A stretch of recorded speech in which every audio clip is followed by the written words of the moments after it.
Hello दोस्तों, कैसे हो दोस्तों। ई दृष्टि पॉइंट में आपका बहुत बहुत स्वागत है दोस्तों यहाँ पे मैं जो लुसेंट जीएस की जो बुक है उसमें से जो साइंस में जो बायोलॉजी वाला पोर्शन है डिस्कस करेंगे दोस्तों। ये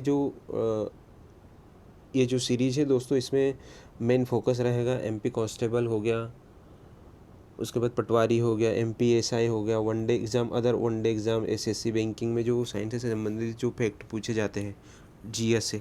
ठीक है दोस्तों, उसके बारे में मैं आपको एक इम्पोर्टेंट फैक्ट है वो सारे मैं डिस्कस करते जाऊंगा। तो दोस्तों इस यात्रा में आप मेरे साथ बने रहिए। दूसरी चीज़ मैं इसमें ये भी बताते जाऊंगा दोस्तों, जो एमपीपीएससी मेंस के जो स्टूडेंट हैं उनके लिए कि जैसे परिभाषाएं बहुत सारी, जैसे परिभाषाएं 3 मार्क्स में पूछे जाती है, तो उसके बारे में मैं आपको बीच बीच में बताते जाऊंगा। ठीक है दोस्तों, तो मेरे साथ आप इस यात्रा में अंत तक बने रहिए। ठीक है दोस्तों, निश्चित ही आपको नई चीज़ें मिलेगी इसमें। तो देखेंगे दोस्तों, जो सबसे पहले देखेंगे अपन, सबसे पहले इसमें देखेंगे दोस्तों कि जो जीव विज्ञान है, क्या है दोस्तों, जीव विज्ञान है, यह विज्ञान की वह शाखा है जिसके अंतर्गत जीवधारियों का अध्ययन करते। क्या करते दोस्तों? जीवधारियों का अध्ययन। अब जो बायोलॉजी शब्द है, इसमें बायोस का अर्थ होता है लाइफ और लोगोस का अर्थ होता है अध्ययन। ठीक है दोस्तों, जिसमें जिसमें जीवन का अध्ययन ही बायोलॉजी कहलाता है। ठीक है दोस्तों, उसके बाद देखेंगे जीव विज्ञान शब्द सर्वप्रथम किसने दिया था? लेमार्क ने। किसने दिया था दोस्तों? लेमार्क और ट्रेवर रेनस ने। ठीक है दोस्तों, ये जर्मनी वैज्ञानिकों ने। उसके बाद देखेंगे दोस्तों, ये जो शाखाएं थी मोस्ट इंपॉर्टेंट है दोस्तों, यहाँ से क्वेश्चन आपसे पूछा जाता है बार बार। तो ये देखेंगे दोस्तों, जो एपीकल्चर क्या होता है? मधुमक्खी पालन का अध्ययन। ठीक है दोस्तों, सेरीकल्चर क्या होता है? रेशम कीट पालन का अध्ययन। पीसीकल्चर क्या होता है दोस्तों? पीसीकल्चर होता है मत्स्य पालन का अध्ययन। उसके बाद माइकोलॉजी होता है कौकों का अध्ययन, और फाइकोलॉजी होता है शैवाल का अध्ययन। एक बार फिर से, माइकोलॉजी होता है कौकों का अध्ययन और फाइकोलॉजी होता है शैवालों का अध्ययन। उसके बाद देखेंगे एंथोलॉजी, ये क्या होता है? पुष्पों का अध्ययन होता है। एंथोलॉजी क्या होता है? पुष्पों का अध्ययन। पोमोलॉजी होता है फलों का अध्ययन, और पक्षी आर्निथोलॉजी होती है पक्षियों का अध्ययन। ठीक है दोस्तों, पोमोलॉजी फलों का अध्ययन, आर्निथोलॉजी पक्षियों का अध्ययन। उसके बाद देखेंगे दोस्तों की जो इक्थियोलॉजी है, इक्थियोलॉजी मतलब क्या होता है? मछलियों का अध्ययन। उसके बाद एंटोमोलॉजी कीटों का अध्ययन दोस्तों की सब्जेक्ट भी लेते हैं, जैसे 12th के बाद में। तो एंटोमोलॉजी क्या हो गया? कीटों का अध्ययन। उसके बाद डेंड्रोलॉजी होता है, क्या होता है दोस्तों? वृक्ष एवं झाड़ियों का अध्ययन। क्या होता है प्यारे दोस्तों? वृक्ष एवं झाड़ियों का अध्ययन, डेंड्रोलॉजी। अफियोलॉजी होता है सर्पों का अध्ययन। उसके बाद सौरोलॉजी किसका होता है? छिपकलियों का अध्ययन। और सिल्वीकल्चर क्या होता है? काष्ठी पेड़ों का संवर्धन। और हॉर्टिकल्चर होता है उद्यान विज्ञान। और फ्लोरिकल्चर होता है फूलों की खेती। तो ये जो शाखाएं अपन ने पढ़ी जीव विज्ञान की, जो कुछ ये जो शाखाएं बहुत ही महत्वपूर्ण है दोस्तों, इसको एग्ज़ाम के एक दिन पहले भी आप ज़रूर रिवाइज करके जाइए, और हो सके तो इसका एक छोटा सा पेज पे लिखिए। जितनी भी शाखाएं हैं इसको आप लिख के अपने टेबल के सामने ज़रूर चिपकाए दोस्तों। बार बार रिवाइज होती जाएगी तो आपको याद हो जाएगा, और यहाँ से क्वेश्चन ज़रूर बनता है। ठीक है दोस्तों, उसके बाद आगे देखते हैं कि जीव विज्ञान की क्रमबद्ध ज्ञान के रूप में विकास प्रसिद्ध ग्रीक दार्शनिक अरस्तु के काल में हुआ। उन्होंने सर्वप्रथम पौधे एवं जंतुओं के बीच में विभिन्न पक्षों के विषय में अपने विचार प्रकट किए। इसलिए अरस्तु को क्या बोलते हैं? जीव विज्ञान का जनक या जंतु विज्ञान का जनक, मतलब फादर ऑफ बायोलॉजी और फादर ऑफ जियोलॉजी किसको बोलते हैं? अरस्तु जी को। ठीक है दोस्तों, मोस्ट इंपॉर्टेंट। उसके बाद देखेंगे दोस्तों, जो जीवधारियों का वर्गीकरण की बात करेंगे। क्या करेंगे दोस्तों? जीवधारियों के वर्गीकरण के। तो इसमें देखेंगे दोस्तों, अरस्तु द्वारा समस्त जीवों को 2 समूह में विभाजित किया गया। कौन से? जंतु और वनस्पति। लेकिन लिनियस ने भी अपनी पुस्तक सिस्टमा नेचर, ये बुक का नाम है, ठीक है दोस्तों, क्या नाम है? सिस्टमा नेचर में संपूर्ण जीवधारियों को दो जगत, जंतु जगत, 2 जगत में किस में करा है? एक पादप जगत और जंतु जगत, दोनों में इनको विभाजित किया है। ठीक है दोस्तों, तो लिनियस ने वर्गीकरण को जो प्रणाली शुरू की, इसलिए इसी के आधार पर इनको क्या बोलते हैं? आधुनिक वर्गीकरण का पिता। ठीक है दोस्तों, अगर फादर ऑफ बायोलॉजी या फादर ऑफ जूलॉजी पूछे तो कौन है? अरस्तु जी। लेकिन अगर पूछे आपसे कि आधुनिक वर्गीकरण का पिता, तो फिर कौन हो जाएगा? Linnaeus, Carolus Linnaeus. ठीक है दोस्तों, उसके बाद देखेंगे आगे कि जो जीवधारियों का 5 जगत वर्गीकरण। ठीक है दोस्तों, क्या देखेंगे? जीवधारियों का 5 जगत वर्गीकरण। इसमें देखेंगे परंपरागत द्विजगत वर्गीकरण का स्थान अंततः व्हिटकर, क्या नाम दोस्तों, व्हिटकर द्वारा सन 1969 में प्रस्तावित 5 जगत ने लिया। ठीक है दोस्तों, इसके अनुसार जैसे 5 जगत कौन कौन से हो गए, 5 जगत हो गए, जैसे मोनेरा हो गया, प्रोटिस्टा हो गया, पादप हो गया, कवक हो गया, जंतु। ठीक है दोस्तों, ये क्या 5 जगत में वर्गीकरण किया है। अब देखेंगे दोस्तों, यहाँ पे एक एक करके देखेंगे अपन। सबसे पहला देखेंगे जैसे मोनेरा है, तो मोनेरा क्या है, इस जगत में सभी प्रोकैरियोटिक जीव अर्थात जीवाणु, साइनोबैक्टीरिया और बैक्टीरिया सम्मिलित किए जाते हैं। ठीक है दोस्तों, तंतुमय जीवाणु इसी जगत में होते हैं। मतलब क्या क्या होता है इसमें, इसमें होता है जीवाणु, बैक्टीरिया और आर्की बैक्टीरिया सम्मिलित किए जाते हैं। ठीक है दोस्तों, उसके बाद देखेंगे प्रोटिस्टा, इस जगत में विविध प्रकार के एककोषीय प्रायः जलीय यूकेरियोटिक जीव सम्मिलित किए जाते हैं। पादप एवं जंतु के बीच में यूग्लिना इसी जगत में है, इसी जगत में यह 2 प्रकार के होते हैं। ठीक है दोस्तों, सूर्य के प्रकाश में स्वपोषित और प्रकाश के अभाव में इतर पोषित। सूर्य के प्रकाश में वह उनको क्या बोलते हैं, स्वपोषित, और प्रकाश के अभाव में इतर पोषित के अंतर्गत साधारण प्रोटोजोआ आते हैं। ठीक है दोस्तों, पादप क्या होते हैं, इस जगत में प्रायः सभी रंगीन बहुकोषीय एवं प्रकाश संश्लेषी उत्पादक जीव सम्मिलित है। जैसे क्या हो गया, शैवाल, मांस, पुष्पीय, अपुष्पीय, बीजी पौधे इस जगत में आते हैं। कवक की बात करें तो इस जगत में वे यूकेरियोटिक तथा परपोषित होते हैं। जीवधारी सम्मिलित किए जाते हैं जो हवा शोषण द्वारा पोषण होता है। ये सभी इतर पोषी होते हैं। ये परिजीवी अर्थात परिजीवी अथवा मृत परजीवी होते हैं। इसकी कोशिकाएं काइटिन की बनी होती है। ठीक है दोस्तों, काइटिन नामक जटिल शर्करा की बनी होती है। फिर जंतु की एनिमल की बात करेंगे तो इस जगत में सभी बहुकोषी एवं जंतु संभोजी यूकेरियोटिक उपभोक्ता में सम्मिलित किए जाते हैं। इनको मेटोजोआ भी कहते हैं। इसके अंतर्गत जैसे क्या हाइड्रा हो गया, जेलीफिश, कृमि, सितारा मछली, सरीसृप, उभय स्तनधारी आते हैं। ठीक है, वर्गीकरण की आधारभूत इकाई क्या है दोस्तों, जाति। बहुत इंपॉर्टेंट है ये वाला फैक्ट। नेक्स्ट देखते हैं दोस्तों कि जो नामकरण की जो पद्धति है, जीवों के नामकरण की पद्धति देखेंगे। इसमें जो कैरोलस लिनियस ने 1753 में वर्गीकरण का इनको क्या बोलते हैं, वर्गीकरण का जन्मदाता, फादर ऑफ टेक्सोनोमी भी कहते हैं, ने जीवों की द्विनाम पद्धति को प्रचलित किया। कैरोलस लिनियस ने क्या करा, जो जीवों की द्विनाम पद्धति है इसको प्रचलित किया। इनके अनुसार प्रत्येक जीवों के नाम लैटिन भाषा के 2 शब्दों से मिलकर बना है। जो पहला शब्द क्या होता है, वंश होता है। पहला क्या होता है, शब्द, तथा दूसरा होता है जाति का नाम। पहला जो शब्द है नामकरण करते हैं जिसमें पहला शब्द क्या है, वंश आता है, और दूसरा जो होता है जाति। ठीक है दोस्तों, वंश या जाति के नामों के बाद वर्गीकृत वैज्ञानिक नामक लिखा। इन्होंने सबसे पहले जाति को खोजा, या जिसने इस जाति का सबसे पहले वर्तमान नाम प्रदान किया। जैसे मानव का वैज्ञानिक नाम क्या हो गया, होमो सेपियंस। तो वास्तव में होमो क्या होता है, एक वंश होता है, और उसकी जाति सेपियंस होता है। ठीक है दोस्तों, इसमें देखते हैं कुछ जीवधारियों के नाम। जैसे मनुष्य का क्या है, होमो सेपियंस, मेंढक का राना टिग्रिना। दोस्तों ये पूछा जाता है। बिल्ली का हो जाएगा फैलिस डोमेस्टिका। बिल्ली का क्या हो जाएगा प्यारे दोस्तों, फैलिस डोमेस्टिका। मनुष्य का होमो सेपियंस, मेंढक का राना टिग्रिना, बिल्ली का होगा फैलिस डोमेस्टिका, कुत्ते का कैनियस फैमिलियस लेरिस। ठीक है दोस्तों, गाय का हो जाएगा बॉस इंडिकस, मक्खी का हो जाएगा मुस्का डोमेस्टिका, आम का हो जाएगा मेंजिफेरा इंडिका, धान का हो जाएगा ओराइजा सटाइवा, गेहूं का ट्रिटिकम एस्टिवम, उसके बाद मटर का हो जाएगा पाइसम सटाइवम, और चने का हो जाएगा सेसर आर्टियम, और सरसों का हो जाएगा बरसिका कंप्रेसिस।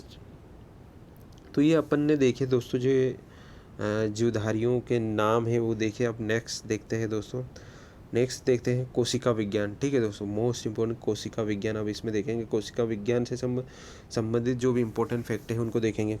तो जीव द्रव्य, सबसे पहले कोशिका विज्ञान में क्या है, प्रोटोप्लाज्म या जीव द्रव्य। जीव द्रव्य का नामकरण किसने किया दोस्तों, पुरकुंजे ने। कब, 1839 में। किसने नामकरण किया, पुरकुंजे ने 1839 में। यह एक तरल गाढ़ा पारभासी लसलसा वजन युक्त पदार्थ है। जीव की सारी जैविक क्रियाएं इसी के द्वारा होती है। किसमें होती है? जीव द्रव्य के द्वारा। इसलिए जीव द्रव्य को जीवन के भौतिक आधार कहते हैं। ठीक है दोस्तों, मतलब क्या है, जीव द्रव्य को क्या बोलते हैं? जीवन के भौतिक आधार बोलते हैं। अब जो जीव द्रव्य है ना दोस्तों, इसको दो पार्ट में बांटा है, कोशिका द्रव्य और केंद्रक द्रव्य। तो कोशिका द्रव्य में केंद्रक और कोशिका झिल्ली के बीच रहता है। ये कोशिका के केंद्रक और कोशिका झिल्ली के बीच रहता है। कौन? कोशिका द्रव्य। और केंद्रक द्रव्य क्या है? ये कोशिका में केंद्रक के अंदर रहता है। केंद्रक द्रव्य क्या क्या रहता है? कोशिका में केंद्रक के अंदर रहता है। अब इसका संगठन देखेंगे, क्योंकि जीव द्रव्य का जो 99% जो है ना, ये 4 तत्वों से मिलकर बना होता है। जैसे ऑक्सीजन 76% होता है, कार्बन 10.5% होता है, हाइड्रोजन 10% होता है, और नाइट्रोजन कितना होता है? 2.5%। तो ये इम्पोर्टेंट है दोस्तों। जैसे कभी कभी आपसे पूछा जाता है, जैसे 2019 की जो PSC उसमें पूछ लिया था कि जो पृथ्वी के अंदर तत्व की मात्रा पूछ लेते या धातु या कुछ भी ऐसा पूछ लेते, तो हो सकता है अभी थोड़ा पैटर्न चेंज करके आगे पैटर्न चेंज करके पूछ ले कि जीव द्रव्य में किसी का संगठन पूछ ले कि ऑक्सीजन कितना प्रतिशत होता है, कार्बन कितना, हाइड्रोजन। तो ये ऐसे फैक्ट आपको याद रखना बहुत इंपॉर्टेंट है दोस्तों, ये आपसे एग्जाम में पूछे जाते हैं। तो एक बार फिर से देखते हैं, ऑक्सीजन कितना हो जाएगा? 76%। कार्बन कितना हो जाएगा? 10.5%। हाइड्रोजन 10% और नाइट्रोजन 2.5%। और जीव द्रव्य का लगभग 80% भाग तो क्या होता है दोस्तों? जल होता है। उसका जीव द्रव्य में कार्बनिक और अकार्बनिक का अनुपात, अकार्बनिक और कार्बनिक का अनुपात कितना हो गया? 81:19। मतलब अकार्बनिक 81 होता है और कार्बनिक 19 होता है। ठीक है दोस्तों, ये एक अनुपात है। उसके बाद बात करेंगे दोस्तों सेल की। क्या करेंगे बात? कोशिका, मोस्ट इम्पोर्टेंट कोशिका। कोशिका में देखेंगे कि कोशिका जीवन की सबसे छोटी कार्यात्मक एवं संरचनात्मक इकाई है। मोस्ट इम्पोर्टेंट फैक्ट है दोस्तों। आपसे ये पूछा जाए कोशिका जीवन की सबसे छोटी कार्यात्मक एवं संरचनात्मक, या फिर आपसे ये पूछा जाए जीवन की सबसे छोटी कार्यात्मक एवं संरचनात्मक इकाई क्या है? तो कोशिका। ठीक है दोस्तों, ये फैक्ट आपको याद रखना है, बहुत इंपॉर्टेंट है। आगे बढ़ते हैं दोस्तों, आगे देखेंगे कि जो एंटोनोवा ल्यूवेनहॉक ने पहली बार कोशिका को देखा था, किसने देखा था? एंटोनोवा ल्यूवेनहॉक ने देखा था। कोशिका के अध्ययन को क्या बोलते हैं? साइटोलॉजी के बोलते हैं। क्या बोलते हैं? साइटोलॉजी। कोशिका शब्द का प्रयोग सर्वप्रथम वैज्ञानिक रॉबर्ट हुक ने किया था। ठीक है दोस्तों, कोशिका शब्द, जैसे सबसे पहले क्या हुआ था दोस्तों? सबसे पहले कोशिका को देखा किसने? ल्यूवेनहॉक ने। ठीक है दोस्तों, लेकिन सबसे पहले कोशिका शब्द किसने दिया? तो रॉबर्ट हुक ने। ठीक है दोस्तों, सबसे छोटी कोशिका जो जीवाणु माइकोप्लाज्मा गैलीसेप्टिकमा, ये सबसे लंबी कोशिका जो होती है, कौन सी होती है दोस्तों? तंत्रिका तंत्र की कोशिका होती है। सबसे लंबी कोशिका तंत्रिका तंत्र की कोशिका होती है। सबसे बड़ी होती है शुतुरमुर्ग के अंडे की कोशिका। ठीक है दोस्तों, कोशिका सिद्धांत का प्रतिपादन किसने किया था? मैथिली स्लाइडेन एवं थियोडर स्वान। मतलब इसको इतना याद रखिए दोस्तों, स्लाइडेन एवं स्वान मोस्ट इंपॉर्टेंट फैक्ट है दोस्तों, ये पूछा जाता है आपसे। तो क्वेश्चन क्या पूछेंगे यहाँ पे कि कोशिका सिद्धांत किसने दिया? तो स्लाइडेन एवं स्वान ने। ठीक है दोस्तों, यद्यपि इनका सिद्धांत बताने में असफल रहे नई कोशिका का निर्माण कैसे होता है, पहली बार रुडोल्फ विर्चो ने स्पष्ट किया कि कोशिका विभाजित होती है और नई कोशिका का निर्माण होता है। पूर्व कोशिका का विभाजन से होता है। अब कोशिका सिद्धांत की कुछ बातें है, जैसे क्या है दोस्तों कि सभी जीव कोशिकाएं कोशिका उत्पाद से बनी होती है। सभी कोशिकाएं पूर्व स्थित कोशिकाओं से निर्मित होती है। कोशिकाओं का निर्माण जिस क्रिया से होता है उसमें केंद्रक अभिकर्ता मुख्य होता है। फिर कोशिका 2 प्रकार की होती है, प्रोकैरियोटिक और यूकैरियोटिक। ठीक है दोस्तों, जो कोशिकाएं कितने प्रकार की होती है? 2 प्रकार, प्रोकैरियोटिक और यूकैरियोटिक। प्रोकैरियोटिक को देखेंगे कि इन कोशिकाओं में हिस्टोन प्रोटीन नहीं पाया जाता है, जिसके कारण क्रोमेटिन नहीं बन पाता है। केवल DNA का सूत्र ही गुणसूत्र के रूप में पड़ा रहता है, अन्य कोई आवरण इसे घेरा नहीं रहता है। केंद्रक का नाम की कोई विकसित कोशिकांग नहीं, केंद्रक जैसे कोई विकसित कोशिकांग नहीं है। अणुओं एवं नीलहरित शैवालों ऐसे ही मिलते हैं। मतलब जो प्रोकैरियोटिक कोशिकाएं वो किस में होती है? या जीवाणु और नीली हरित शैवालों में ऐसी कोशिकाएं पाई जाती हैं। उसके बाद देखेंगे दोस्तों यूकैरियोटिक में देखेंगे कि इनमें क्या रहती है? इन कोशिकाओं में दोहरी झिल्ली आवरण केंद्रक आवरण से सुस्पष्ट केंद्र पाया जाता है, जिसमें डीएनए और हिस्टोन प्रोटीन के संयुक्त होने से बनी क्रोमेटिन और इसके अलावा केंद्रक होते हैं। ठीक है दोस्तों, अब मोस्ट इम्पोर्टेंट है दोस्तों, इनमें अंतर देख लेते हैं। जैसे कोशिका भित्ति प्रोकैरियोटिक में देखेंगे, फिर यूकैरियोटिक। तो प्रोकैरियोटिक की बात करें तो इसमें प्रोटीन और कार्बोहाइड्रेट की बनी होती है कोशिका भित्ति, जबकि यूकैरियोटिक में किससे बनी होती है? सेल्यूलोज की। माइटोकॉन्ड्रिया में देखेंगे कि प्रोकैरियोटिक में माइटोकॉन्ड्रिया अनुपस्थित होता है, जबकि यूकैरियोटिक में उपस्थित होता है। उसके बाद बात की जाए एंडोप्लाज्मिक रेटिकुलम की, तो इसमें प्रोकैरियोटिक में क्या होती है? अनुपस्थित होती है, जबकि यूकैरियोटिक में उपस्थित होती है। राइबोसोम की बात करें तो प्रोकैरियोटिक में 70 एस प्रकार का होता है, जबकि यूकैरियोटिक में 80 एस प्रकार का। गाल्जी इकाई की बात करें तो अपने प्रोकैरियोटिक में क्या है दोस्तों? अनुपस्थित रहता है, जबकि यूकैरियोटिक में उपस्थित होता है। केंद्रक झिल्ली की बात करें तो प्रोकैरियोटिक में अनुपस्थित, यूकैरियोटिक में उपस्थित। उसके बाद लाइसोसोम की बात करें तो प्रोकैरियोटिक में अनुपस्थित, जबकि यूकैरियोटिक में उपस्थित होता है। डीएनए की बात कर रहे थे, इसमें एकल सूत्र के रूप में होता है, जबकि इसमें पूर्ण विकसित एवं दोहरे सूत्र में रहता है। फिर कशाभिका की बात करें तो इसमें केवल क्या है दोस्तों? केवल एक तंतु होता है, इसमें 11 तंतु होते हैं। उसके बाद केंद्रिका की बात करते हैं, अनुपस्थित होती है प्रोकैरियोटिक में, यूकैरियोटिक में उपस्थित होती है। सेंट्रोइल इसमें प्रोकैरियोटिक में अनुपस्थित होता है, जबकि यूकैरियोटिक में उपस्थित होता है। स्वान प्लाज्मा झिल्ली द्वारा होता है। इसमें स्वान, इसमें माइटोकॉन्ड्रिया द्वारा होता है। लिंग प्रजनन नहीं पाया जाता, प्रोकैरियोटिक में लिंग प्रजनन नहीं पाया जाता, जबकि बात करें यूकैरियोटिक में तो प्यारे दोस्तों पाया जाता है। फिर प्रकाश संश्लेषण की बात करें तो ये थाइलोकाइड में होता है, किसमें? प्रोकैरियोटिक में, जबकि इसमें क्या रहता है? क्लोरोप्लास्ट रहता है यूकैरियोटिक में। कोशिका विभाजन इसमें क्या है? इसमें अर्धसूत्री विभाजन होता है, किसमें दोस्तों? प्रोकैरियोटिक में, जबकि इसमें अर्धसूत्री और समसूत्री 2 प्रकार का होता है। तो इस प्रकार से देखा कि अपन ने प्रोकैरियोटिक और यूकैरियोटिक में क्या अंतर है। ठीक है दोस्तों,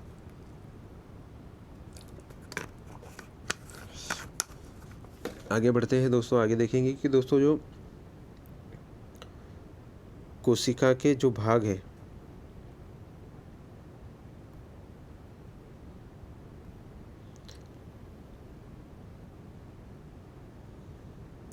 जो कोशिका के भाग है, ठीक है दोस्तों, उनको देखेंगे।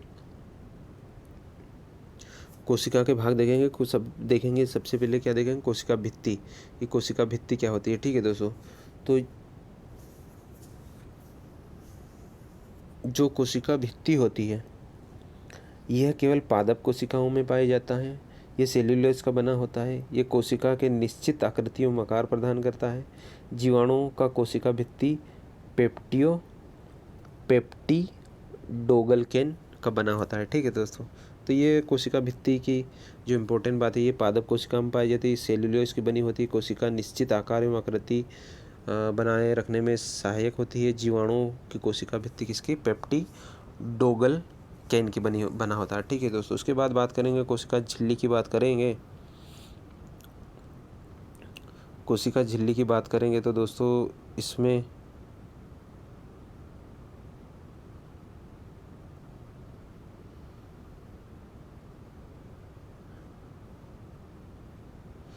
कोशिका झिल्ली की बात करेंगे दोस्तों, तो कोशिका झिल्ली जो है ना, कोशिका के सभी अवयव एक पतली झिल्ली के द्वारा घिरे रहते हैं। इस झिल्ली को कोशिका झिल्ली कहते हैं। यह क्या होती है? अर्धपारगम्य होती है, और इसका मुख्य कार्य है कोशिका के अंदर पाए जाने वाले, अंदर से बाहर जाने वाले पदार्थों का निर्धारण। और कोशिका झिल्ली लिपिड की बनी होती है। यह लिपिड घटक फास्फोग्लिसराइड के बने होते हैं, जो बाद में जैव रासायनिक अनुसंधान से स्पष्ट हो गया कि कोशिका झिल्ली में प्रोटीन और कार्बोहाइड्रेट पाया जाता है। ठीक है दोस्तों, तो ये हो गया इम्पोर्टेंट। इसमें अब देखेंगे कोशिका झिल्ली का उन्नत नमूना 1972 में सिंगर और निकोलसन द्वारा प्रतिपादित किया गया, जिसे तरल किरमिर नमूने के रूप में स्वीकार किया गया। इसके अनुसार लिपिड के अंतरतलीय प्रकृति के कारण द्विसतह के भीतर प्रोटीन पार्श्विक गति होती है। ठीक है दोस्तों। उसके बाद देखेंगे तारक काई की खोज बोबेरी ने की थी।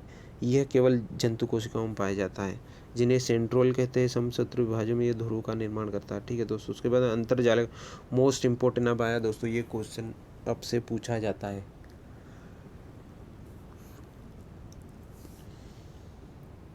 कि जो अंतर्द्रव्यी जालिका है, इसका एंडोप्लाज्मिक, ये क्या है दोस्तों, एंडोप्लाज्मिक रेटिकुलम, ये बहुत इंपॉर्टेंट है दोस्तों। इसमें देखेंगे, देखो सबसे एक तो दोस्तों ये है, इसको ER के नाम से भी शॉर्ट फॉर्म में जाना जाता है, एंडोप्लाज्मिक रेटिकुलम। तो ये यूकोरियोटिक कोशिकाओं के कोशिका द्रव में चपटे, आपस में जुड़े, थैली युक्त छोटे नलिका युक्त जालिका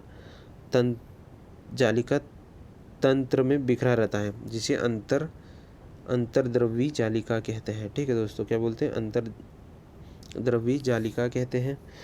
प्राय राइबोसोम अंतर्द्रव्यी जालिका के बाहरी सतह पर चिपके रहते हैं, जिनके अंतर्द्रव्यी जालिका के सतह पर राइबोसोम मिलते हैं। ये उसे क्या बोलते हैं, खुरदरी अंतर्द्रव्यी जालिका कहते हैं। राइबोसोम की अनुपस्थिति पर अंतर्द्रव्यी जालिकाएं क्या, चिकनी अंतर्द्रव्यी जालिका कहते हैं, जो कोशिका में प्रोटीन संश्लेषण विस्तारण की क्रिया में भाग लेता है। उनमें खुरदरी अंतर्द्रव्यी जालिका बहुतायत में होती है। चिकनी अंतर्द्रव्यी जालिकाएं प्राणियों में लिपिड संश्लेषण के मुख्य स्थल लिपिड होते हैं। ठीक है दोस्तों। ER का देखेंगे कि ER के एंडोप्लाज्मिक रेटिकुलम के मुख्य कार्य क्या है, बहुत इंपॉर्टेंट है दोस्तों।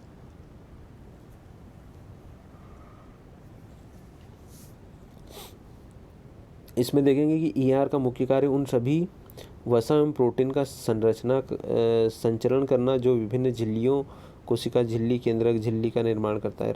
उसके बाद देखेंगे राइबोसोम। क्या देखेंगे दोस्तों, राइबोसोम कि सर्वप्रथम रॉबिन्स और ब्राउन ने 1853 में पादप कोशिका में, E.G. पैलेडे ने 1953 में जंतु कोशिका में राइबोसोम देखा, और 1958 में रॉबर्ट ने इसका नामकरण किया। तो राइबोसोम का नामकरण किसने, रॉबर्ट ने किया। ठीक है दोस्तों। यह राइबोन्यूक्लिक एसिड RNA नामक अम्ल और प्रोटीन बनी होती है। ठीक है दोस्तों। यह प्रोटीन संश्लेषण के लिए उपयुक्त होता है। यह प्रोटीन का उत्पादन स्थल है। क्या है दोस्तों, मोस्ट इम्पोर्टेंट है कि ये प्रोटीन का उत्पादन स्थल है, इसलिए इसको प्रोटीन की फैक्ट्री बोलते हैं। ठीक है दोस्तों। तो राइबोसोम को बस आपको यहाँ पे इतना याद रखना है कि राइबोसोम को क्या बोलते हैं, प्रोटीन की फैक्ट्री बोलते हैं। ठीक है दोस्तों।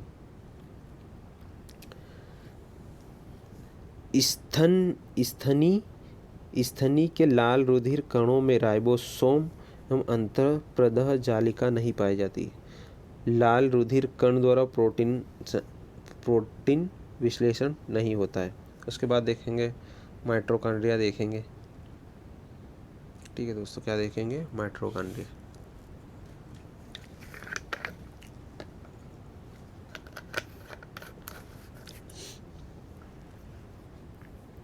माइटोकॉन्ड्रिया को देखेंगे दोस्तों। इसका जो खोज करी थी अल्टमैन ने करी थी 1886 में, जबकि बेंडा ने इसका नाम दिया। ठीक है दोस्तों। खोज किसने करी पूछे जाए तो अल्टमैन ने, जबकि नामकरण किसने किया था, बेंडा ने। उसके बाद ये क्या, ऊर्जा युक्त कार्बनिक पदार्थों का ऑक्सीकरण जो ऊर्जा युक्त कार्बनिक पदार्थों का ऑक्सीकरण कहाँ होता है, माइटोकॉन्ड्रिया में होता है, जिससे काफ़ी मात्रा में ऊर्जा प्राप्त होती है। इसलिए माइटोकॉन्ड्रिया को क्या बोलते हैं, कोशिका का शक्ति केंद्र या कोशिका का पावर हाउस ऑफ सेल कहते हैं। ठीक है दोस्तों। इसको क्या बोलते हैं, माइटोकॉन्ड्रिया को कोशिका का ऊर्जा घर बोलते हैं। क्या बोलते हैं, कोशिका का ऊर्जा घर। इसको बोलते हैं माइटोकॉन्ड्रिया का। जबकि राइबोसोम को क्या बोला था, प्रोटीन की फैक्ट्री। बस इतना याद रखना। उसके बाद जो DNA के अलावा माइटोकॉन्ड्रिया हरित लवक में पाया जाता है। कौन, DNA केंद्रक के अलावा माइटोकॉन्ड्रिया और हरित लवक में पाया जाता है। उसके बाद बात करें दोस्तों मोस्ट इम्पोर्टेंट नया आ गया है गाल्जी का। क्या गाल्जी का या गाल्जी बोजी गाल्जी बॉडी, इसकी खोज कैमिलियो गाल्जी ने करी थी। किसने करी थी? कैमिलियो गाल्जी ने। सूक्ष्म नलिका के समूह में थैलियों का बना होता है। ठीक है दोस्तों। उसके बाद बात करें दोस्तों, इसको क्या बोलते हैं? गाल्जी कॉम्प्लेक्स में कोशिका द्वारा संश्लेषित प्रोटीन और अन्य पदार्थ की पुटिकाओं के रूप में पैकिंग की जाती है। ये पुटिका एक गंतव्य स्थान पर पदार्थ को पहुंचा देती है। यदि कोई पदार्थ कोशिका से बाहर स्रावित होता है तो उस पदार्थ वाली पुटिकाएं उसी कोशिका के लिए झिल्ली के माध्यम से बाहर निकाल देती है। इस प्रकार गाल्जी को हम कोशिका के अणुओं का यातायात प्रबंधक बोलते हैं। इसको क्या बोलते हैं? ट्रैफिक पुलिस बोलते हैं। ठीक है दोस्तों। क्या बोलते हैं? गाल्जी को क्या बोलते हैं? ट्रैफिक पुलिस बोलते हैं। जबकि अपन ने माइटोकॉन्ड्रिया को कोशिका का ऊर्जा घर या पावर हाउस बोला। जबकि अपन ने राइबोसोम को क्या बोला दोस्तों? राइबोसोम को क्या बोलते था? प्रोटीन की फैक्ट्री। एक बार फिर से बहुत इंपॉर्टेंट है दोस्तों यहाँ से क्वेश्चन आपसे ज़रूर बनता है कि आपसे अगर पूछा जाए कि प्रोटीन की फैक्ट्री तो राइबोसोम, और पूछा जाए आपसे ऊर्जा घर, कोशिका का ऊर्जा घर तो माइटोकॉन्ड्रिया। अगर आपसे पूछा जाए ट्रैफिक पुलिस या यातायात प्रबंधक, गाल्जी का। उसके बाद एक और बच्चा है जिसमें लाइसोसोम देखेंगे। ठीक है दोस्तों। क्या देखेंगे? लाइसोसोम। लाइसोसोम का पूछा जाए तो इसकी खोज डी डुवे ने की। लाइसोसोम की खोज किसने करी? डी डुवे ने। यह सूक्ष्म गोल इकहरी थैली रचना होती है जिसमें सीधी बात है दोस्तों, ये सभी प्रकार के जो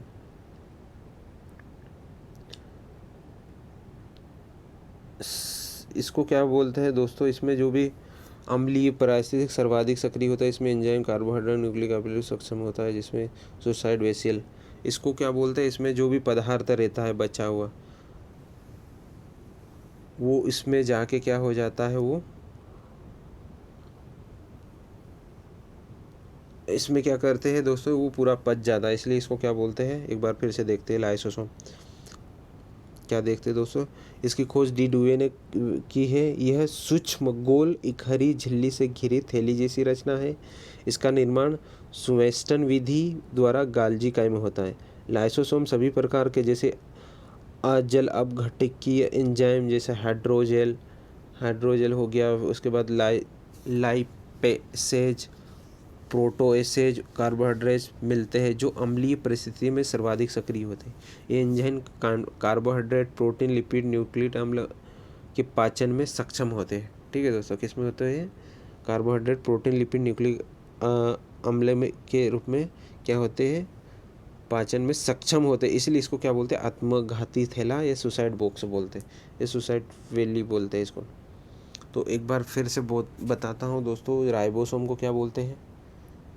प्रोटीन की फैक्ट्री। माइटोकॉन्ड्रिया को क्या बोलते हैं? कोशिका का ऊर्जा घर। उसके बाद अपन ने गाल्जी काय को क्या बोला है दोस्तों? Traffic police. उसके बाद लाइसोसोम को क्या बोलते हैं? आत्मघाती से थैला। ठीक है दोस्तों। तो ये हो गए स्तनधारियों में के लाल रक्त कणिकाओं में लाइसोसोम नहीं होता है। ठीक है दोस्तों। क्या होता है? लाइसोसोम। उसके बाद देखेंगे अब लवक। अब क्या देखेंगे दोस्तों? लवक देखेंगे। तो लवक की बात करें दोस्तों तो यह केवल पादप कोशिकाओं में पाया जाता है। यह 3 प्रकार का होता है। लवक कितने प्रकार का? 3 प्रकार का। हरित लवक, अवर्णीय लवक और वर्णीय लवक। हरित लवक, वर्णीय लवक और अवर्णीय लवक, 3 प्रकार के लवक होता है। अब सबसे पहले देखेंगे हरित लवक। तो यह हरा रंग का होता है क्योंकि इसके अंदर हरे रंग का पदार्थ पर्णहरित होता है। इसी की सहायता से पौधा प्रकाश संश्लेषण करता है और भोजन बनाता है।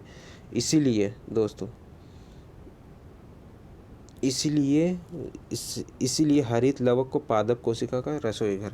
अगर आपसे पूछा जाएगा पादप कोशिका का रसोई घर तो क्या हो गया? हरित लवक। इसमें राइबोसोम पाया जाता है। फिर अगर आपसे पूछा जाए कि जो पत्तियां हैं उनका पीला रंग किस कारण होता है तो केरोटीन के कारण। ठीक है दोस्तों। किसके कारण होता है? केरोटीन के कारण।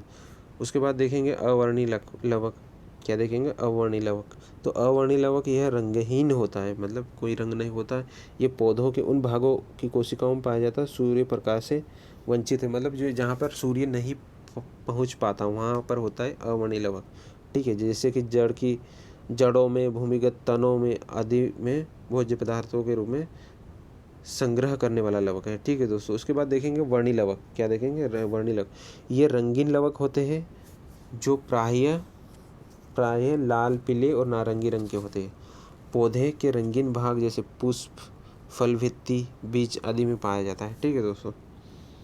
उसके बाद देखेंगे दोस्तों कि जो इम्पोर्टेंट फैक्ट है कि वर्णी लवक के अन्य उदाहरण जैसे टमाटर का लाल रंग होता है वो लाइकोपीन के कारण होता है।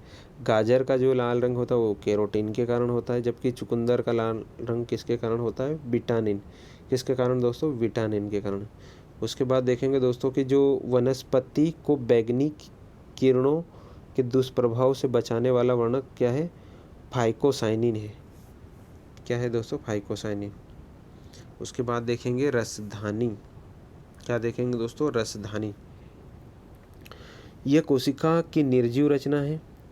इसमें तरल पदार्थ भरी होती है। जंतु कोशिकाओं में यह अनेक व बहुत छोटी होती है, परंतु पादप कोशिकाओं में यह कोशिका का 90% स्थान घेरता है। रसधानी एकल झिल्ली की आवृत होती है जिसे टोनोप्लास्ट कहते हैं। अमीबा में संकुचनशील रसधानी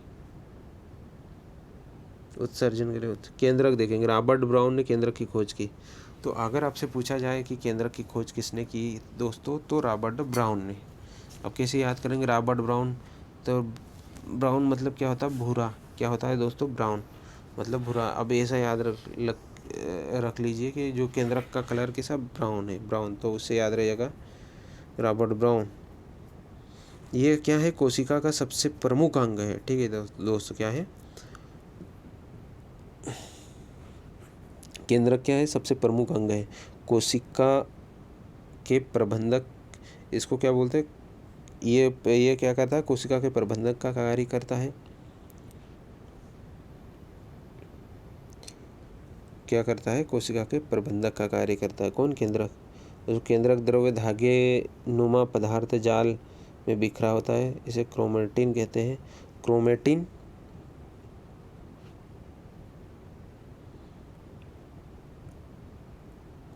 जो क्रोमेटिन है, ठीक है दोस्तों, क्रोमेटिन नामक फ्लेमिंग ने दिया था। ये प्रोटीन, हिस्टो और डीएनए का फुल फॉर्म क्या होता है? डीऑक्सी राइबोन्यूक्लिक एसिड होता है। ठीक है दोस्तों। फुल फॉर्म बना होता है। कोशिका विभाजन के समय क्या है दोस्तों? कोशिका विभाजन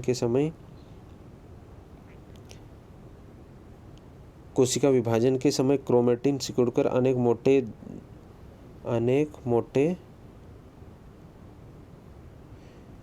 मोटे व छोटे धागों के रूप में क्या हो जाता है? संगठित होता है। इन धागों को गुणसूत्र कहते हैं।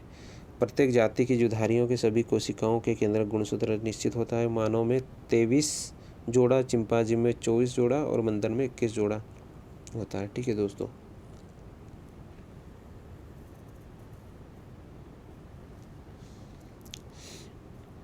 उसके बाद देखेंगे प्रत्येक गुणसूत्र में जेली समापन एक गाढ़ा भाग होता है जिसे मैट्रिक्स कहते हैं। मैट्रिक्स दो परस्पर लिपटे महीन और कुंडली सूत्र दिखलाई पड़ते हैं जिसमें क्रोमोनिमेटा कहते हैं। प्रत्येक क्रोमोनिमेटा एक अर्ध गुणसूत्र कहलाता है। मतलब गुणसूत्र क्या होता है दोस्तों? यहाँ से इम्पोर्टेंट फैक्ट देख लेते हैं कि ये क्या होता है? वंशागति का वाहक होता है गुणसूत्र। उसके बाद नेक्स्ट देखते हैं दोस्तों राइबोसोम। तो आरएनए का फुल फॉर्म क्या हो जाएगा? आरएनए का फुल फॉर्म राइबोन्यूक्लिक एसिड हो जाएगा। क्या हो जाएगा दोस्तों? Ribonucleic acid. आरएनए का फुल फॉर्म क्या हो जाएगा? Ribonucleic acid. अब डीएनए और आरएनए की संरचना देखेंगे कि डीएनए की अधिकांश मात्रा केंद्रक में होता है, यद्यपि इसकी मात्रा माइटोकॉन्ड्रिया तथा हरित लवक में भी मिलती है। अब डीएनए देखेंगे दोस्तों यहाँ पे देखेंगे दोस्तों कि जो डीएनए है इसका वर्गीकरण देखेंगे, ठीक है। न्यूक्लिक होता है, जैसे शुगर होता है, इधर बेस होता है, ये फास्फेट होता है। अब इसमें देखेंगे क्षार देखेंगे। सबसे पहले क्या देखेंगे कि क्षार क्या देखेंगे दोस्तों, क्षार क्षार का देखेंगे। डीएनए में उपस्थित 4 प्रकार के क्षार पाए जाते हैं। कितने? 4 प्रकार के, ठीक है दोस्तों। इसमें देखेंगे जैसे एडेनिन हो गया, गुआनिन हो गया, एडेनिन, गुआनिन, थायमिन और साइटोसिन। 4 प्रकार के कौन कौन से हो गया? एडेनिन, गुआनिन, थायमिन और साइटोसिन 4 प्रकार के हो गए। तो जो एडेनिन रहता है ना, उसको किससे जोड़ते हैं? थायमिन से, और गुआनिन को साइटोसिन से, ठीक है दोस्तों। उसके बाद देखेंगे दोस्तों कि 1953 में जेडी वॉटसन और क्रीक ने डीएनए की द्विकुंडलित संरचना मॉडल या डबल हेलिक्स मॉडल दिया था। मोस्ट इंपॉर्टेंट है दोस्तों ये फैक्ट, आपसे कई बार एग्जाम में पूछा गया, ये पूछा जाएगा कि डबल हेलिक्स मॉडल किसने दिया, या डीएनए की द्विकुंडलित संरचना का मॉडल किसने प्रतिपादित किया? तो कौन हो जाएगा? वाटसन एवं क्रिक। कौन? वाटसन एवं क्रिक, ठीक है दोस्तों। डीएनए के कार्य है तो ये सभी आनुवांशिक क्रियाओं का संचालन करता है। जीन की इकाई भी है। कौन? जीन है इसकी इकाई। किसकी? डीएनए की इकाई क्या है? जीन।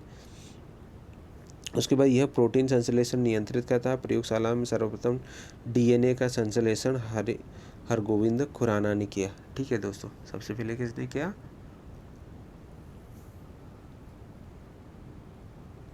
हरगोविंद खुराना ने।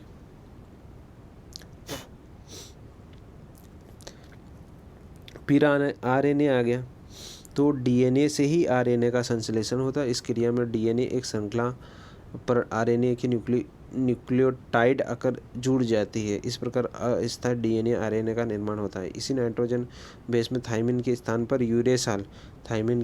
यूरेसिल होता है। कुछ समय के बाद आरएनए समझा। उसके बाद आरएनए के प्रकार क्या देखेंगे दोस्तों? आरएनए के प्रकार देखेंगे। क्या देखेंगे प्यारे दोस्तों? आरएनए के प्रकार। तो आरएनए जो है 3 प्रकार का होता है। RRNA, tRNA, mRNA. तो आरआरएनए में आर क्या होता है दोस्तों? इसमें क्या होता है? ये राइबोसोम पर लगे रहते हैं जो आरएनए, ठीक है दोस्तों। आरएनए क्या होता है?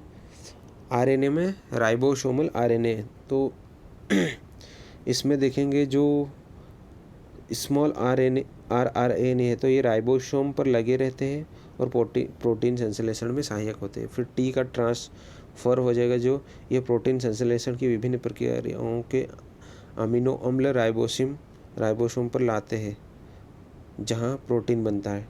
तो प्रोटीन बनने की अंतिम क्रिया को क्या बोलते हैं? ट्रांसलेशन। क्या बोलते हैं दोस्तों? ट्रांसलेशन। उसके बाद अपन बात करेंगे दोस्तों, किसकी बात करेंगे यहाँ पर? कि एमआरएनए में एम क्या हो गया? मैसेंजर। आरआरएनए में आर हो गया राइबोसोमल। टीआरएनए में ट्रांसफर और एमआरएनए में हो जाएगा मैसेंजर, ठीक है दोस्तों। क्या हो जाएगा? मैसेंजर। तो इसमें है यह केंद्र के बाहर विभिन्न आदेश लेकर अमीनो अम्लों को चुनने में मदद करता है। अब देखेंगे दोनों में अंतर, डीएनए और आरएनए में। बहुत इंपॉर्टेंट है दोस्तों, जो मेंस वाले स्टूडेंट हैं उनसे ये पूछा जाता डीएनए और आरएनए में आराम से। तो देखेंगे जो इसमें डीऑक्सी राइबोस शर्करा होता है, किसमें? डीएनए में। और इसमें राइबोस शर्करा होता है आरएनए में। तो अगर डीआरएनए में क्या होता है? डीऑक्सी राइबोस शर्करा होता है, जिसमें राइबोस शर्करा होता है। इसमें बेस क्या? एडेनिन, गुआनिन, थायमिन और साइटोसिन होता है। किसमें? डीएनए में। क्या? Adenine, guanine, thymine, cytosine. जबकि इसमें बेस थायमिन की जगह पर यूरेसिल होता है। थायमिन की जगह यूरेसिल। उसके बाद बात करें दोस्तों कि यहाँ पे इसमें मुख्यतः केंद्रक पाया जाता है। इसमें केंद्रक और कोशिका द्रव्य, इसमें केंद्रक एवं कोशिका द्रव्य दोनों में पाया जाता है। उसके बाद पादप कोशिका और जंतु कोशिका में अंतर है कि इसमें पादप कोशिका में कोशिका भित्ति पाई जाती है, जबकि जंतु कोशिका में कोशिका भित्ति अनुपस्थित रहती है। अगर बात करें पादप कोशिका में, तो इसमें लवक पाया जाता है, जबकि जंतु कोशिका में अनुपस्थित रहता है। अब बात करें पादप कोशिका में तारक काई अनुपस्थित होता है, जबकि इसमें जंतु कोशिका में तारक काई उपस्थित होता है। अगर पादप कोशिका की बात करें तो इसमें रिक्तिकाएँ बड़ी होती है पादप कोशिका में, जबकि इसमें क्या रिक्तिकाएँ छोटी होती हैं। इसका आकार लगभग आयताकार होता है। किसका? पादप कोशिका का आकार आयताकार होता है, जबकि इसका वृत्ताकार होता है। तो ये मोस्ट इंपॉर्टेंट दो अंतर अपन ने देखे डीएनए और आरएनए तथा पादप कोशिका और जंतु कोशिका में। अब बात करेंगे कि जो कोशिका विभाजन है, ये कोशिका विभाजन 1855 में किसने दिया? विरचाओ ने देखा। ठीक है दोस्तों। अब कोशिका का विभाजन 3 प्रकार से होता है। कौन सा? असूत्री विभाजन, समसूत्री विभाजन और अर्धसूत्री। असूत्री, समसूत्री और अर्धसूत्री 3 प्रकार का विभाजन। कौन कौन सा? फिर से असूत्री विभाजन, समसूत्री विभाजन, अर्धसूत्री विभाजन। सबसे पहले देखेंगे दोस्तों कि यहाँ पे सबसे पहले अपन देखेंगे दोस्तों, क्या देखेंगे यहाँ पर? असूत्री विभाजन। तो असूत्री विभाजन में क्या होता है? अविकसित कोशिकाओं में होता है। ये कहाँ होता है? असूत्री विभाजन अविकसित कोशिकाओं में होता है। जैसे जीवाणु हो गया, नीली हरित शैवाल हो गया, अमीबा हो गया, यीस्ट हो गया, प्रोटोजोआ, ये सब है। इनके अंदर क्या होता है? असूत्री विभाजन होता है। ठीक है दोस्तों। आगे देखेंगे दोस्तों कि समसूत्री विभाजन। आगे क्या होगा? समसूत्री। तो समसूत्री विभाजन की प्रक्रिया जंतु कोशिकाओं में सबसे पहले जर्मनी के वैज्ञानिक वाल्थर फ्लेमिंग ने देखी। मतलब समसूत्री विभाजन की प्रक्रिया को जंतु कोशिकाओं में सबसे पहले किसने? जर्मन वैज्ञानिक वाल्थर फ्लेमिंग ने 1879 में देखा। उन्होंने ही सन 1882 में इस क्रिया में माइटोसिस नाम दिया। यह विभाजन कायिक कोशिकाओं में होता है। कहाँ होता है दोस्तों? कायिक कोशिकाओं में। कौन? समसूत्री विभाजन कहाँ होता है? कायिक कोशिकाओं। बहुत इंपॉर्टेंट है दोस्तों, ये पूछा जाता है कि भाई जो समसूत्री विभाजन है ये कहाँ कौन सी कोशिकाओं में होता है? तो कायिक कोशिकाओं में होता है।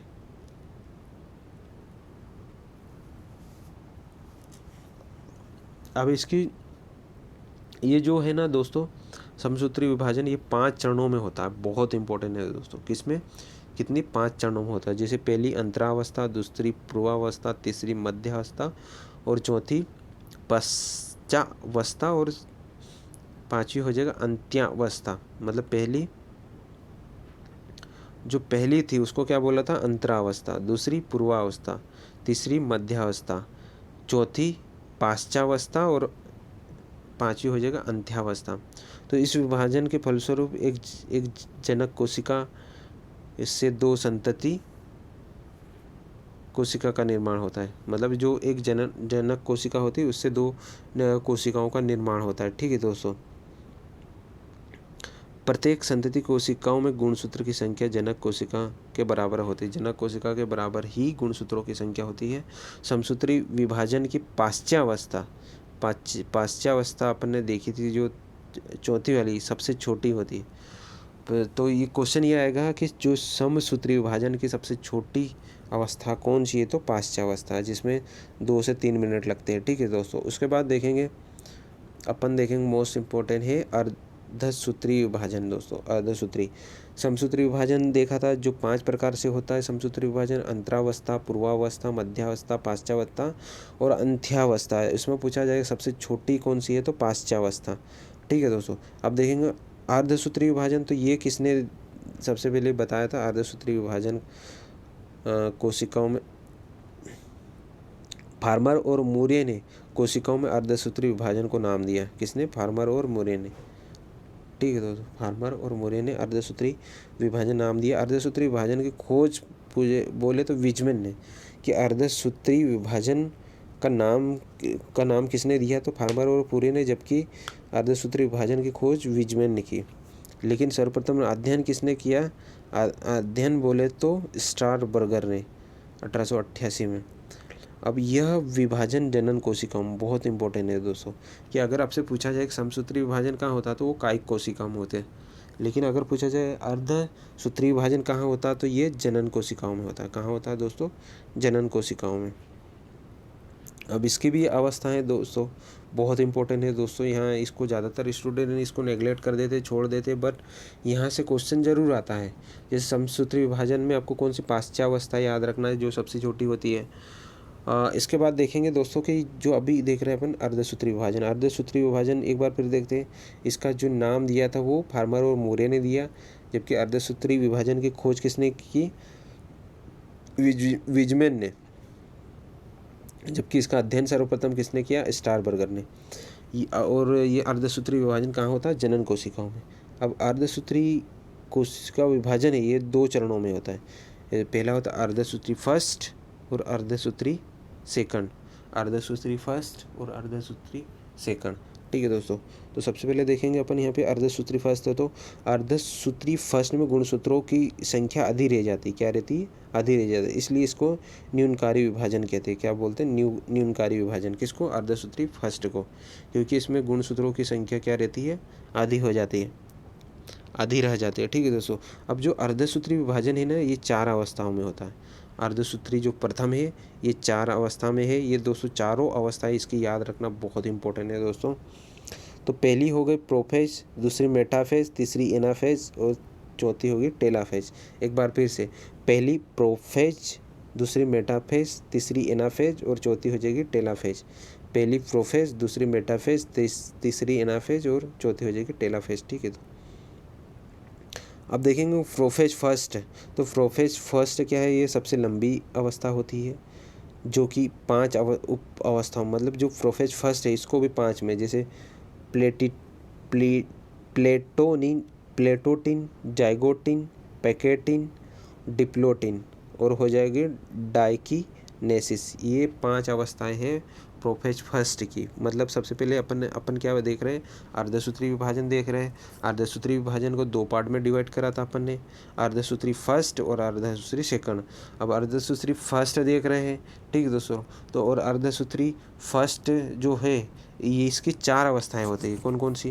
Prophase, metaphase, anaphase, telophase. अब प्रोफेज फर्स्ट देख रहे हैं, इसमें भी प्रोफेज फर्स्ट में देखेंगे तो प्रोफेज फर्स्ट है, इसकी 5 अवस्थाएं होती। कौन सी?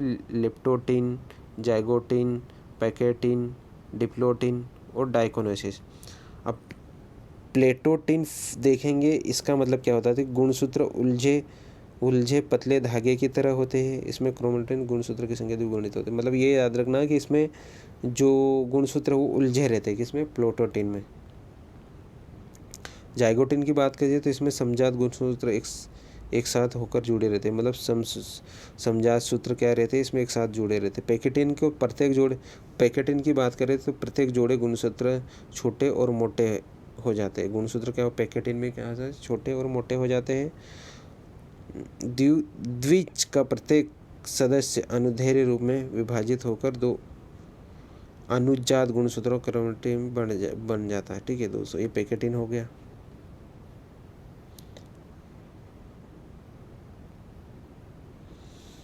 ऐसे बिंदु पर मात्र और पित्र क्रोमेटिन टूट जाते हैं और क्रोमेटिन टूट, ठीक है दोस्तों। क्रॉसिंग ओवर क्या बोलते हैं दोस्तों? कि क्रॉसिंग ओवर हमेशा नॉन स्टार क्रोमेटिन के बीच होता है। फिर चौथा है दोस्तों डिप्लोटिन। चौथा क्या है? डिप्लोटिन। तो डिप्लोटिन समजात गुणसूत्र अलग अलग होने लगते हैं। इसमें क्या होता है? डिप्लोटिन में बस इतना ही याद रखना कि समजात गुणसूत्र क्या अलग अलग होने लग जाता है। उसमें डाइकिनेसिस, ये केंद्रक कला और केंद्रक लुप्त हो जाता है। यहाँ पे केंद्रक लुप्त हो जाता है। और अर्धसूत्री विभाजन सेकंड समसूत्री विभाजन के समान होता है। अर्धसूत्री केंद्रक कला और केंद्रक लुप्त हो जाता है। अर्धसूत्री विभाजन सेकंड समसूत्री विभाजन के समान ही होता है। अर्धसूत्री विभाजन एक जनक कोशिका से 4 संतति का निर्माण करती है। अर्धसूत्री विभाजन क्या करता है? एक जनक कोशिका से